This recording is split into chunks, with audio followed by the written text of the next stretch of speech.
Little pet and travel. Families are traveling with their pets more than ever. In fact, 2 million animals fly on commercial airlines in the United States every year. Before you head to the airport, there are a few things every pet parent should know to make the trip safer and less stressful. Here with helpful tips is Chief of Veterinary Behavior Services at the Heart of Chelsea Veterinary Group, Dr. Andrea Tu. Hi. Hi, thank you for having me.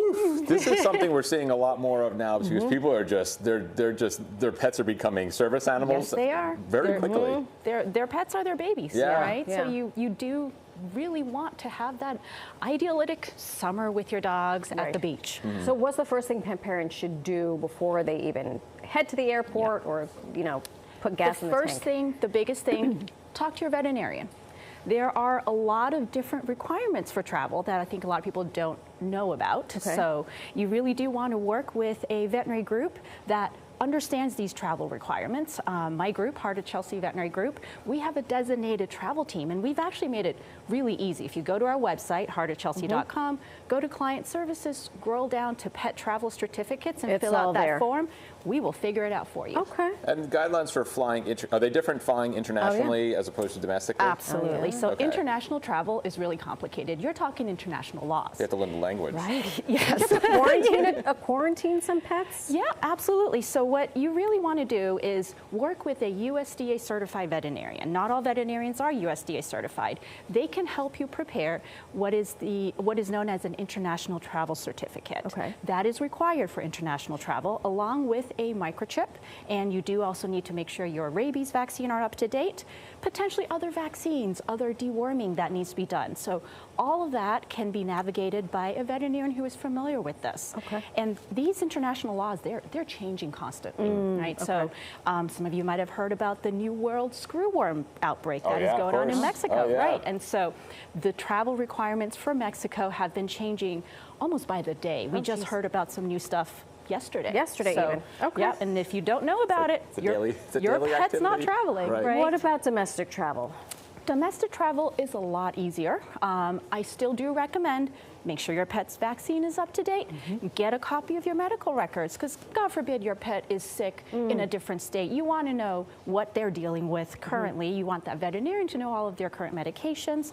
And it's always nice to have a certificate from your veterinarian that says, I've examined this pet. This pet is healthy, even as you're crossing state lines. I was just talking about these two giant ridgebacks under my feet on a plane Yeah. ride recently. Do they have to have carriers? And what if they're too big for their carriers? Right. Well, it kind of depends on how you're traveling and on kind of what type of pet that you're traveling with. Alligator. Yes, alligators for sure. That should probably go in a carrier. Yeah, I think so. Let's keep in Florida. Yeah. But so when we think about pets and travel, you have those pets that are true service animals, so now known as assistance animals. They've been trained to provide a service. You think about seeing eye dogs, dogs that are seizure detection dogs. Those dogs have additional accommodations that the airlines, the government allow, right? So those dogs, in cabin, no problem without a carrier, even if they are 50 pounds, right? Then you have pets and emotional support animals, which really are treated like pets, with the exception that emotional support animals are allowed in housing that do not allow pets. But in those cases, emotional support animals and regular pets, you do have to stay in a carrier if you're traveling in cabin. You probably will be paying your airline an additional fee. And if you are usually over 10 to 20 pounds, you do have to travel in cargo, because there are size limitations as well for pets and for emotional support animals. Okay. That's a lot. How do you find the best carrier, though? It's a great question. So people think about these carriers and go, oh, we'll just get a carrier. Your airline will have certain guidelines, requirements about size. Right. But if you think about, carriers are kind of like baby seats. Right. Right? You want to make sure that the carrier you are finding is safe. Right. So and especially for things like car travel, right?